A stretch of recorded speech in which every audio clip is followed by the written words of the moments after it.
علیکم ورحمۃ اللہ وبرکاتہ نحمدہ ونصلی ونسلم علی رسولہ الکریم وعلی آلہ طیبین الطاہرین واصحابہ الاکرمین اجمعین وعلی من تبعہم بإحسان الی یوم الدین اما بعد وقال تعالی فی شان حبیبہ الکریم ان اللہ وملائکتہ یصلون علی النبی یا ایہا الذین آمنوا صلوا علیہ وسلموا تسلیما اللہم صل علی سیدنا محمد وعلی آل سیدنا مولانا محمد وبارک وسلم۔ برادران عزیز، الحمدللہ ہم نے پیران پیر غوث الاعظم دستگیر رضی اللہ عنہ کے تعلیمات کے کچھ گوشوں کو جاننے کی سعادت حاصل کی، اور اس سلسلے کو ہم جاری رکھتے ہوئے آج بھی آپ کے سامنے حاضر ہیں۔ اللہ تبارک و تعالی جہاں پر اولیاء اللہ کے صفات کو بیان کر رہا ہے، وہیں پر ہمیں ان کی پیروی اور ان کی اتباع کا حکم بھی دے رہا ہے۔ ان کے راستے پر چلنے کی ہمیں اللہ نے ہدایت بھی فرمائی ہے اور یہ سمجھایا ہے کہ یہ اللہ کے انعام یافتہ بندے ہیں، اور وہ انعام یافتہ مندوں میں بہت اعلیٰ مقام، بہت اونچا مقام حضور پیران پیر غوث الاعظم دستگیر رضی اللہ عنہ کا ہے۔ پیران پیر سرکار نے اپنے مریدین کو کہیں پر بھی دشنہ نہیں چھوڑا، کسی لحاظ سے بھی انہیں کسی اور کے سہارے کے لیے نہیں چھوڑا، بلکہ ان کے مربی، ان کے مرشد، ان کے استاذ حقیقی بن کر آپ نے ہر گوشے، ہر پہلو میں ان کی رہنمائی فرمائی ہے۔ اور ہم نے کل جانا کہ آپ نے مومنین کے صفات کو بیان کیا، اور یہ بیان کیا کہ ایک مومن کس انداز سے اپنی زندگی گزارے اور کن اوصاف کو وہ اختیار کرے۔ وہ 3 اوصاف ہم نے کل جانے ہیں۔ پہلی صفت جو تھی وہ یہ تھی کہ ہم ایک مومن کے لیے ضروری ہے کہ وہ اللہ کے احکام کا پابند ہو۔ دوسری صفت یہ تھی کہ وہ ہر اس عمل سے اپنے آپ کو بچائے۔ مومن وہ ہے جو وہ ہر اس عمل سے اپنے آپ کو بچاتا ہے جس سے اللہ نے منع فرمایا ہے۔ اور تیسرا صفت یہ تھی کہ اللہ کی تقدیر پر ہمیشہ وہ راضی رہے، کہ اللہ نے جو دیا ہے اس پر وہ راضی رہے۔ یہ 3 اوصاف پیران پیر سرکار نے ایک مومن کے بیان کیے۔ قرآن بھی اسی کو بتاتا ہے، حدیث بھی اسی کو بتاتا ہے، اور قرآن و حدیث کے مفہوم کو پیران پیر سرکار نے اپنی کتاب فتح الغیب میں بیان فرمایا۔ برادران عزیز، اس کے بعد دوسرا جو آپ تعلیمی خطبہ عنایت فرماتے ہیں، دوسرا درس جو آپ نے دیا ہے وہ راہ نجات کا ہے، کہ نجات کی راہ کون سی ہے۔ آج ہر آدمی نجات چاہتا ہے، ہر آدمی اپنے لیے عافیت چاہتا ہے، ہر آدمی اپنے لیے صحیح راستہ انتخاب کرنا چاہتا ہے، کامیابی کا راستہ چاہتا ہے۔ تو پیران پیر سرکار اسے یہ راستہ بتا رہے ہیں، اپنے مریدوں کو خصوصاً اور عموماً تمام مسلمین کو یہ راستہ آپ سمجھا رہے ہیں۔ اور پہلی چیز جو آپ نے راہ نجات کے اندر پہلی چیز جو بیان فرمائی وہ ہے اتباع سنت نبوی صلی اللہ علیہ وآلہ وسلم۔ برادران عزیز، ایک امتی کے لیے حضور پاک صلی اللہ علیہ وآلہ وسلم سے تعلق رکھنا بہت ضروری ہے، اور ان تعلقات میں یعنی حضور پاک سے جو رشتے ہیں، حضور پاک سے جو تعلق ہونا ہے ہر ایک امتی کا، جیسے ہم نے اس سے پہلے بھی جانا ہے کہ اس کے اگر ہم ایک یعنی بیسک لیول پر بات کریں تو 3 اس کے ہیڈز ہو سکتے ہیں، 3 اس کے جو ہے نا بنیادی پلرز بن سکتے ہیں کہ جس سے اب ایک امتی اپنے آقا سے اپنا تعلق مضبوط کرے۔ پہلا جو وصف ہے، پہلی جو ضرورت ہے، پہلا جو رشتہ ہے وہ یہ ہے کہ حضور پاک صلی اللہ علیہ وآلہ وسلم سے محبت، کہ حضور پاک صلی اللہ علیہ وسلم سے ایک امتی کو بے پناہ محبت ہونی چاہیے۔ برادران عزیز، کیسے محبت ہو، کتنی محبت ہو، اپنے آقا سے ایک امتی کتنی محبت کرے، اس بارے میں حضور پاک صلی اللہ علیہ وآلہ وسلم خود ارشاد فرماتے ہیں۔ صحیح بخاری کی وہ مشہور حدیث ہمارے سامنے ہے کہ سرور کائنات سید الانبیاء رحمت للعالمین شفیع المذنبین صلی اللہ علیہ وآلہ وسلم نے ارشاد فرمایا کہ کوئی شخص تب تک کامل مومن نہیں ہوتا جب تک کہ وہ حضور پاک صلی اللہ علیہ وسلم سے اپنے والدین، اپنی اولاد اور تمام لوگوں سے بڑھ کر محبت نہ کرے۔ یہ حدیث پاک ہم نے بارہا سنی ہے، اور اسی کو قرآن اور ایک طریقے سے بیان کرتا ہے اور وضاحت کے ساتھ بیان کرتا ہے۔ سورہ توبہ کی آیت ہمارے سامنے ہے کہ سورہ توبہ میں اللہ تبارک و تعالی بیان فرماتا ہے کہ اے لوگو سن لو کہ اگر تمہارے والدین، اگر تمہاری اولاد، اگر تمہارے گھر والے، اگر تمہارے بھائی بہن، اگر تمہارے رشتہ دار اور تمہارا وہ مال جو تم نے جمع کر رکھا ہے، وہ گھر جس سے تم خوب راضی ہو، یہ تمام چیزیں اگر تم کو اللہ اور اس کے رسول اور اللہ کے راستے میں جہاد و کوشش کرنے سے بہتر ہے، زیادہ محبوب ہے، تو پھر اللہ فرماتا ہے فتربصوا کہ تم انتظار کرو کہ اللہ کا عذاب تم کو پکڑ لے گا، اللہ کا حکم تم پر نازل ہو جائے گا، اور جس دن اللہ کا عذاب، اللہ کا حکم نازل ہوگا تو پھر تم خسارے میں ہوں گے، اور اللہ فرماتا ہے کہ فاسقین کو اللہ کا بھی ہدایت نہیں دے گا۔ برادران عزیز، پروردگار عالم نے قرآن مجید میں واضح طور پہ بتا دیا کہ ایک امتی کو سب سے زیادہ محبوب تر کوئی چیز ہو، ایک بندے کو سب سے زیادہ محبوب تر کوئی ذات ہو تو اللہ کی ذات ہو، رسول پاک کی ذات ہو، اور کسی راستے پر کوشش کرنا، کسی چیز پر زیادہ سے زیادہ اپنے آپ کو منسلک رکھتے ہوئے آگے بڑھانا ہے تو وہ اللہ کا راستہ ہے۔ دنیا کے راستے پہ کوشش نہیں، اللہ کے راستے پر کوشش کرنا ہے، اور دنیاوی تجارت، دنیاوی مال و متاع، دنیاوی گھردار، تمام رشتہ دار، ان سب سے بڑھ کر کسی سے تعلق ہو تو اللہ سے تعلق ہو، کسی سے تعلق ہو تو رسول پاک سے تعلق ہو، کسی راستے پر چلنے کی کوشش کریں تو وہ اللہ کے راستے پر چلنے کی کوشش کریں۔ تو اس طور پر پہلا تعلق جو ایک امتی کا حضور پاک صلی اللہ علیہ وسلم سے ہو تو وہ کون سا ہو؟ وہ محبت کا تعلق ہو، اور دوسرا تعلق وہ عظمت کا، تعظیم کا تعلق ہو کہ جس کے لیے قرآن خود بیان فرماتا ہے وَتُعَزِّرُوهُ وَتُوَخِّرُوهُ کہ امتیوں کا کام یہ ہے کہ وہ اپنے آقا کی خوب تعظیم بجا لائے اور خوب توقیر کرے، آپ کی عزت، آپ کا مقام، آپ کا مرتبہ، آپ کی ناموس کے بارے میں خوب سے خوب خیال رکھے۔ اور قرآن مجید جس دربار کی ہمیں تعظیم و آداب سکھاتا ہو، جس دربار کا سلیقہ ہمیں بتاتا ہو کہ اللہ فرماتا ہے لا ترفعوا اصواتکم فوق صوت النبی کہ جب تم حضور پاک کی بارگاہ میں حاضر رہو تو تمہاری آواز ہمارے محبوب کی آواز سے بلند نہیں ہونا، ہمارے محبوب کے آگے تم نہیں چلنا، حضور پاک اگر چل رہے ہیں ان کے آگے تم نہیں چلنا، اگر وہاں حاضر ہے تو آواز دے کر بلانا نہیں، اگر تم انتظار کریں تو یہ بہتر ہے، اور اگر یہ آداب تم بجا نہیں لاؤ۔ سورہ حجرات کی ابتدائی آیات جس کے بارے میں ہمیں رہنمائی کر رہی ہے، جس دربار کے آداب پروردگار عالم سورہ حجرات میں ہمیں سمجھا رہا ہے، بتا رہا ہے، سکھا رہا ہے، اور صحابہ اکرام اس کا پریکٹیکل ہمیں سمجھا رہے ہیں کہ حضرت عمر فاروق ہے، اپنے منہ میں آپ نے کنکریاں رکھی ہوئی ہے، صحابہ اکرام ڈر کر کئی دن حضور کی بارگاہ میں حاضر نہیں ہوئے۔ حضور پاک نے پوچھا کیا بات ہے؟ تو انہوں نے عرض کیا یا رسول اللہ اس بات کا خوف ہے کہ اللہ نے فرما دیا کہ اگر ہم آپ کے آداب بجا نہ لائے، آپ کی بارگاہ کی تعظیم کے انداز کو پورا نہ کر سکے تو پھر اللہ فرماتا ہے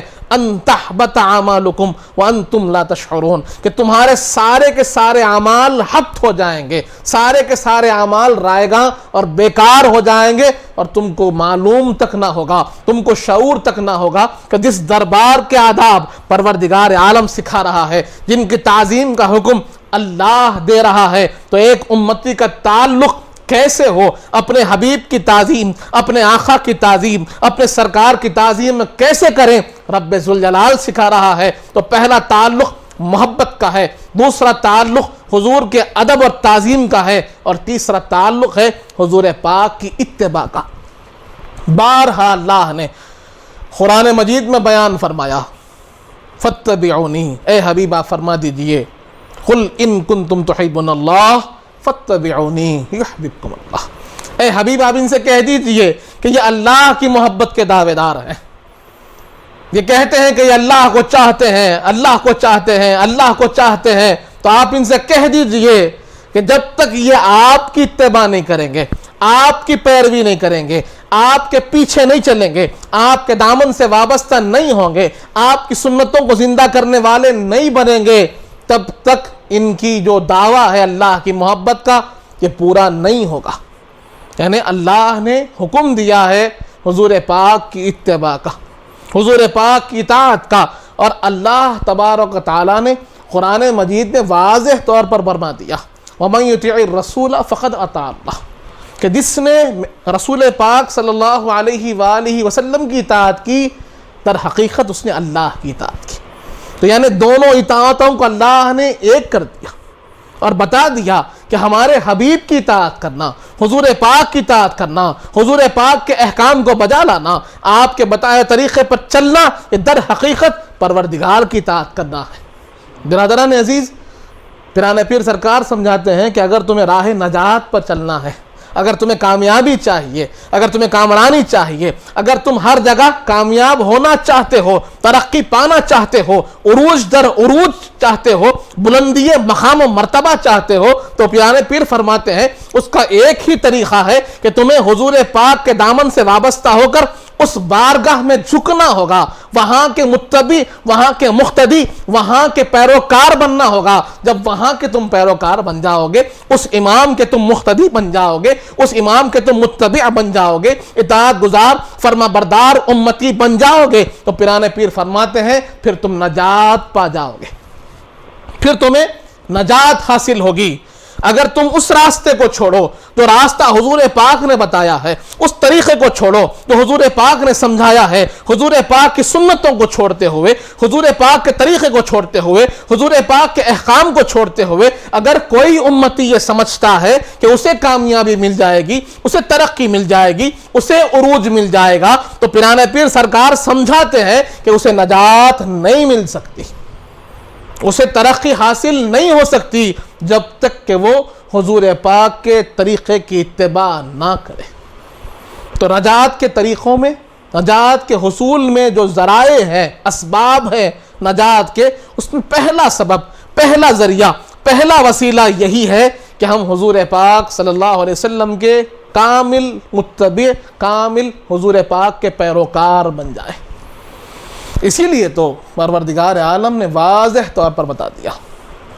کہ لَقَدْ كَانَ لَكُمْ فِي رَسُولِ اللَّهِ أُسْوَةٌ حَسَنَةٌ، کہ تمہارے لیے حضور پاک صلی اللہ علیہ وسلم کی حیات بابرکت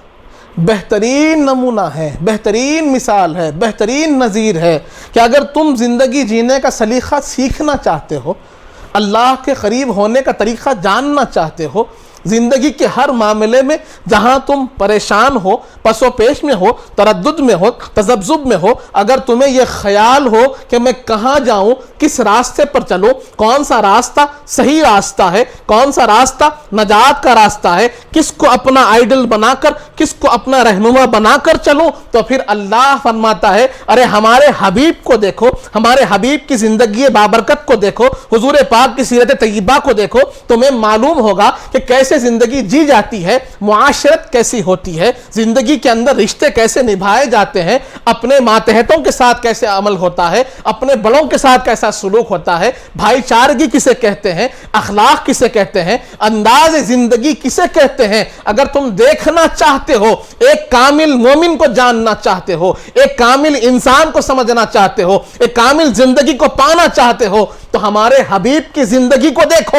وہاں پر تمہیں کمال ملے گا۔ جس زندگی کے شعبے کو جاننا چاہو، جس شعبے کو سمجھنا چاہو، جس طریقے کو جاننا چاہو، جس طرف تم پریشان ہو، اس پریشانی کو لے جا کر حضور پاک کی زندگی میں دیکھو، تمہیں وہاں پر رہنمائی ملے گی، وہاں پر تمہیں روشنی ملے گی، وہاں پر تمہیں ظلمات چھٹتے ہوئے نظر آئیں گے، تاریکیاں مٹتی ہوئی نظر آئیں گی، اور تمہیں صحیح راستہ وہیں سے ملے گا جو ہمارے حبیب کا راستہ ہے۔ برادران عزیز، اللہ نے واضح طور پر سمجھا دیا، ہمارے پیر ہمیں سمجھا رہے ہیں، جو ہمارے مرشد، ہمارے رہنما، ہمارے رہبر ہے، انہوں نے صدیوں پہلے ہمیں سکھا دیا کہ اگر تم نجات چاہتے ہو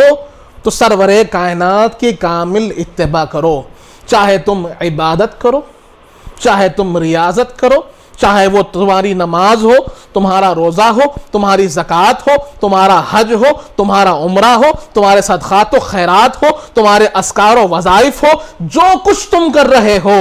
وہاں پر یہی چیز کا خیال رکھو کہ حضور پاک نے کیسے کیا۔ اسی لیے تو نماز جو تمام عبادات کے اندر بہت اہمیت رکھتی ہے، حضور پاک نے فرما دیا صلو کما رأیتمونی اصلی، کہ تمہیں نماز پڑھنی ہے، نماز میں کمال چاہتے ہو، نماز میں پاکیزگی چاہتے ہو، نماز میں تمہیں حلاوت چاہیے، نماز کے اندر تمہیں جو معراج کا وصف اللہ نے بیان کیا وہ تمہیں چاہیے، تو ویسے نماز پڑھو جیسے تم نے مجھے نماز پڑھتے ہوئے دیکھا۔ جیسے حضور پاک نے نماز پڑھی، جب ایک امتی ویسے نماز پڑھے گا تو پھر اس کی نماز کامل ہوگی، اپنی طرف سے کچھ بھی کر لے وہ نماز نہیں ہوگی جب تک سرور کائنات کی اداؤں کو نہ انہیں یہ اپنائے گا نہیں۔ کیسے انہوں نے رکوع کیا، اگر یہ رکوع نہ کرے، کیسے انہوں نے سجدہ کیا، یہ سجدہ نہ کرے، کیسے حضور پاک کی قرات تھی، اگر اس کی قرات ویسی نہ ہو تو پھر اس کی نماز کامل نہیں۔ برادران عزیز، کتنی بڑی بات ہے، کتنا پیارا، کتنی اچھی بات ہے کہ ہمیں واضح طور پر سمجھا دیا گیا کہ تم اگر کامیابی چاہتے ہو تو حضور پاک کی حیات بابرکت کو اپنی زندگی کا مقصد بنا لو، کہ ہر قدم، چاہے عبادت ہو، چاہے تجارت ہو، چاہے تعلیم ہو، چاہے تربیت ہو، چاہے آپ کا سلوک والدین کے ساتھ ہو، آپ کا سلوک اولاد کے ساتھ ہو، آپ کا سلوک دوستوں کے ساتھ ہو، چاہے آپ کے پڑوسیوں کا حق ہو، کسی بھی شعبے میں آپ کو اگر رہنمائی چاہیے تو آپ حضور پاک صلی اللہ علیہ وسلم کی سنتوں کی پیروی کیجئے، ہر ایک مجال میں، ہر ایک میدان میں آپ کامیاب ہوگے۔ آج امت جو ناکامی کی طرف جا رہی ہے، پسماندگی کی طرف جا رہی ہے، انحطاط کی طرف جا رہی ہے، ایک ڈوبتی ہوئی کشتی نظر آ رہی ہے، اگر آج بھی تمہیں چاہیے کامیابی، آج بھی اگر تمہیں چاہیے کامرانی، آج بھی تم اس انحطاط سے بلندی کی طرف آنا چاہتے ہو، اگر تم اس بدپستی سے عروج کی طرف آنا چاہتے ہو، تو پھر یاد رکھو حضور پاک کی حیات بابرکت، حضور پاک کا زندگی میں جینا، حضور پاک کی سیرت پاک پر عمل کرنا، یہی کامیابی کا ذریعہ ہے۔ پیرانے پیر سرکار نے واضح طور پر ہمیں سمجھا دیا کہ اگر تم نجات چاہتے ہو تو اسباب نجات میں سب سے پہلی کوئی چیز ہے، سب سے پہلا کوئی طریقہ ہم اختیار کریں تو وہ حضور پاک کی کامل پیروی کریں۔ برادران عزیز، اس کے بعد پھر اگر دوسری چیز دیکھتے ہیں، دوسری چیز جس پر حضور پاک صلی اللہ علیہ وسلم کی پیروی کے بعد پیرانے پیر سرکار نے جو توجہ دلائی ہے وہ یہ ہے کہ بندہ مومن کبھی اللہ کی رحمت سے مایوس نہ ہو۔ کبھی بھی کوئی بندہ، کوئی مومن اللہ کی رحمت سے مایوس نہیں ہونا، اسے یہ یقین ہونا ہے کہ وہ رب العالمین ہے، وہ سارے عالمین کو پالنے والا ہے، اور اللہ جب فرماتا ہے، اللہ نے یہ اعلان کر دیا ہے کہ وہ ارحم الراحمین ہے، کہ جو تم پر رحم کر سکتے ہیں، چاہے وہ والدین ہو، چاہے وہ آپ کے بزرگ ہوں، چاہے وہ آپ کے دوست ہوں، کہ جتنی محبت، جتنا رحم یہ آپ کے قریبی رشتے کر سکتے ہیں، ان تمام سے بڑھ کر رحم پروردگار کا ہے، ان تمام سے بڑھ کر عطا رب ذوالجلال کی ہے، اور اس اپنے بندوں سے اللہ کی محبت یہ تمام رشتوں سے زیادہ ہے۔ اسی لیے ایک روایت بڑی مشہور ملتی ہے کہ رب ذوالجلال نے فرما دیا کہ اللہ یعنی اللہ کی محبت کو بیان کرتے ہوئے حضور پاک نے بیان فرمایا کہ اللہ 70 ماؤں سے زیادہ محبت کرتا ہے۔ یہ 70 جو ہے یہ عدد کی کثرت بتانے کے واسطے، یعنی اس سے مراد محدود کرنا نہیں ہے، اللہ کا ہر وصف لامحدود ہے، محدود نہیں ہو سکتا، اللہ کا کسی وصف کو ہم حدود میں نہیں لا سکتے۔ تو اللہ کی محبت کی کثرت اور زیادتی بتانے کے واسطے یہ بیان کیا گیا کہ 70 مائیں اگر ایک بچے سے محبت کریں کہ ایک ماں کی محبت اتنی ہوتی ہے کہ وہ اپنے عیش اپنی جو آرام ہے، اپنا سکون چین سب کچھ تلف کر کر اپنے بچے کی اچھائی چاہتی ہے، اپنے بیٹے کی اچھائی چاہتی ہے، اس کے رونے سے پہلے اس کا خیال رکھتی ہے، اس کے ہر ایک آہٹ کو سمجھتی ہے، اس کے ہر ایک اٹھنے بیٹھنے کو سمجھتی ہے، اس کے چہرے کے ایکسپریشن سے اس کی تکلیف اور خوشی کو جانتی ہے کہ ایک ماں کی محبت اتنی ہے کہ بچے کے بیان کرنے سے پہلے اس کے ہر ایک کیفیت کو پہچانتی ہے۔ تو وہ تو ارحم الراحمین ہے، وہ رب ذوالجلال ہے، وہ تو اپنے ہر ایک بندے کی ہر ایک تکلیف کو جانتا ہے۔ اور یاد رکھیں کہ ہمیں جو مصیبتیں پہنچتی ہے، ہمیں جو پریشانیاں پہنچتی ہے، ہمیں جو تکلیفیں پہنچتی ہے، اس کا سبب ہم خود ہیں، اس کی وجہ ہم خود ہیں۔ ہمارے اپنے اعمال کی وجہ سے ہمیں تکلیف پہنچتی ہے، ہماری اپنی بد احتیاطیوں کی وجہ سے، ہمارے اپنے گناہوں کی وجہ سے، ہماری اپنی نافرمانیوں کی وجہ سے ہمیں تکلیف پہنچتی ہے۔ یاد رکھیں رب ذوالجلال کبھی کسی کو تکلیف نہیں دیتا، وہ تو ارحم الراحمین ہے، وہ تو اپنوں پر بھی یعنی اپنے بندوں پر رحم ہی رحم کرتا ہے، جو اس کی توحید کو مانتے ہیں، اس کی وحدانیت کو مانتے ہیں، اس کو وحدہ لا شریک جانتے ہیں، اس کی ہی عبادت کرتے ہیں، ان مسلمانوں پر، ان ایمان والوں پر بھی اللہ رحم کرتا ہے۔ اور وہ لوگ جو ان کا انکار کرتے ہیں، جو رب ذوالجلال کا انکار کرتے ہیں، رب ذوالجلال کی وحدانیت کا انکار کرتے ہیں، اس کی توحید کا، اس کی پاکی کا انکار کرتے ہیں، اس کے باوجود بھی وہ اس کی صفت رحمان ہے کہ انہیں بھی کھلا رہا ہے، انہیں بھی پلا رہا ہے، وہاں پر بھی وہ بھی جی رہے ہیں، گناہ کر رہے ہیں تب بھی جی رہے ہیں، شرک کر رہے ہیں تب بھی جی رہے ہیں۔ کیوں؟ کیونکہ وہ ارحم الراحمین ہے۔ برادران عزیز، وہ رب ہے اللہ۔ اسی لیے پیرانے پیر فرماتے ہیں کہ اپنے رب کی رحمت سے کبھی مایوس نہیں ہونا، کبھی مایوس نہیں ہونا۔ یہ خیال نہ ہو کہ اللہ مجھ سے ناراض ہے، ارے بندے میں اتنی طاقت نہیں کہ اللہ کی ناراضگی کو وہ جھیل سکے، وہ برداشت کر سکے۔ یہ تو ہم اپنے ہی اعمال کا نتیجہ بھگت رہے ہیں، ہم اپنے ہی ہاتھوں کی کمائی کو یہاں پر جو ہم نے بویا ہے وہی کاٹ رہے ہیں۔ اور یقیناً بات ہے کہ ہم دیکھتے ہیں کہ کسان جس کی بیج کھیتی کرتا ہے، جس بیج کو بوتا ہے، جس درخت کے بیج کو لگاتا ہے وہی درخت اگے گا۔ اگر ہم نے نافرمانی کی، ہم نے گناہ کیے تو اس کا انجام ہم خود اٹھائیں گے، کیونکہ ہم نے اسی کی کھیتی کی ہے۔ اور اگر ہم اچھے کام کریں گے، ہم اچھائی کا کام کریں گے، نیکی کا کام کریں گے، تقوی پرہیزگاری کے ساتھ لوگوں کے حقوق کو ادا کریں گے تو اس اچھائی کا بدلہ ہمیں ملے گا۔ یہ دنیا عالم الاسباب ہے، جو کرو گے وہی اٹھاؤ گے۔ ہاں آخرت کا معاملہ وہ ایمان کے ساتھ اعمال کا ہوگا، ایمان اس کے بعد پھر آپ کی نیکیاں اور آپ کے گناہ دونوں کو دیکھا جائے گا۔ اسی لیے پیرانے پیر فرماتے ہیں لا تقنطوا من رحمت اللہ، جیسے اللہ نے فرما دیا کہ تم اللہ کی رحمت سے مایوس نہ ہو، تو بندہ مومن کبھی اللہ کی رحمت سے مایوس نہیں ہونا۔ اب رہی بات یہ کہ ذہن میں خیال آئے کہ پھر تکلیف کیوں؟ تو تکلیف دو وجہ سے ہوتی ہے۔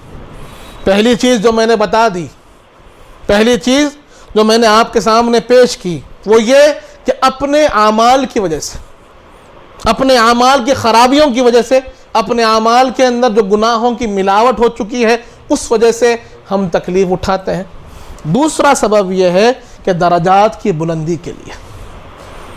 درجات کی بلندی کے لیے کہ اگر کسی کو بلند ہونا ہوتا ہے یا اللہ چاہتا ہے کہ کسی کو بلند کر دے، کسی کو اور بلند سے بلند کر دے، اس کے درجات میں بلندی ہو تو اس کو کہیں نہ کہیں مشقت اٹھانی پڑتی ہے۔ جیسے شاعر نے بڑا خوب کہا ہے کہ مٹا دے اپنی ہستی کو اگر کچھ مرتبہ چاہے، مٹا دے اپنی ہستی کو اگر کچھ مرتبہ چاہے، کہ دانا خاک میں مل کر ہی گلے گلزار ہوتا ہے، کہ بیج کو سہنا پڑتا ہے، اپنی ذات کو مٹانا پڑتا ہے۔ تو اگر درخت کو بلند ہونا ہے تو بیج کو زمین میں گڑنا ہوگا، وہ مشقت کو جھیلنا ہوگا، وہ زمین کی حرارت کو محسوس کرنا ہوگا، اسے اپنی ذات کو مٹانا ہوگا، تب جا کر پھر وہ درخت بنے گا، پھل ملیں گے، وہ بلندی ملے گی۔ تو اسی طریقے سے کہ اگر کسی کو اللہ چاہتا ہے کہ اس کے درجات بلند ہو تو کہیں نہ کہیں اسے مشقت ملتی ہے، اور یہاں وہ جب مشقت میں اپنے آپ کو صبر کے ساتھ، مضبوطی کے ساتھ رکھتا ہے، اللہ کی تقدیر کے ساتھ، اس کے فیصلوں کے ساتھ راضی رہتا ہے، تو پھر یہ دنیا تو فنا ہونے والی ہے، یہ دنیا تو ختم ہونے والی ہے، یہ دنیا گزر گئی، لیکن آخرت میں اس کا مقام بہت اونچا ہوگا، بہت اونچا ہوگا۔ تو یہاں یہ بات کو سمجھنے کی ضرورت ہے، اس بات کو سمجھنے کی ضرورت ہے کہ پیران پیر سمجھاتے ہیں کہ نجات کے لیے سب سے پہلے بندہ مومن کو حضور پاک کا کامل متبع ہونا، اور اللہ تبارک تعالیٰ سے کی رحمت سے کبھی مایوس نہیں ہونا، اور ہمیشہ تیسرا وصف جو بیان کیا کہ ہمیشہ صابر رہنا، صبر کرنے والا ہونا۔ کہ اگر ہوتا یہ ہے کہ کسی کو دیکھنے کے ساتھ ہی دل میں یہ خواہش پیدا ہوتی ہے، کوئی ایک خواہش پیدا ہو گئی کہ اللہ نے فلاں کو عطا کیا، مجھے بھی چاہیے۔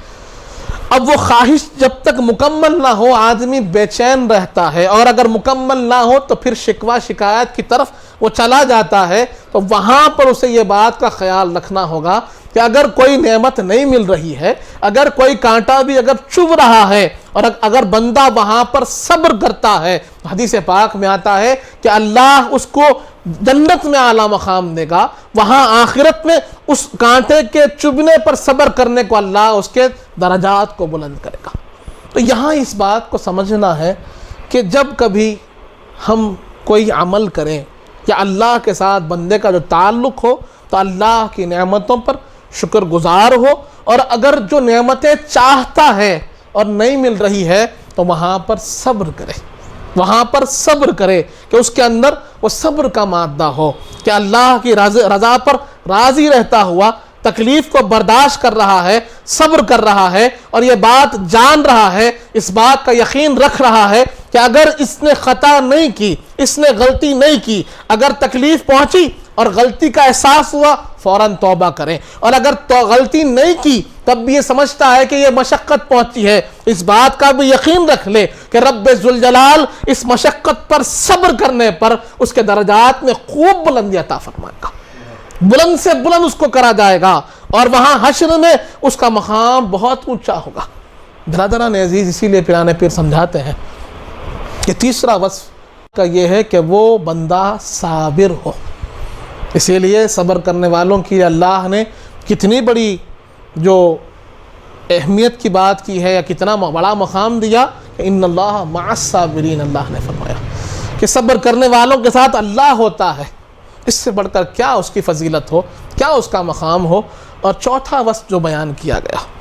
چوتھا سبب جو بیان کیا گیا کامیابی کا، وہ یہ ہے کہ بندہ مومن ہمیشہ اللہ کی بارگاہ میں توبہ کرتے رہے،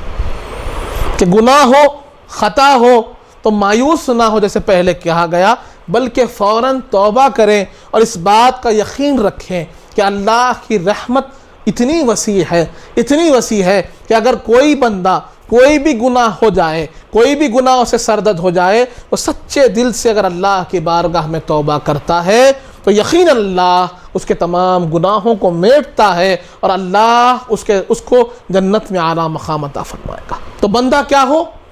اپنے گناہوں پر نادم ہوتا ہوا توبہ کرے۔ برادران عزیز، توبہ کی کیا فضیلت ہے ہم جانتے ہیں، حدیث پاک میں آتا ہے کہ التائب من الذنب کمن لا ذنب لہ،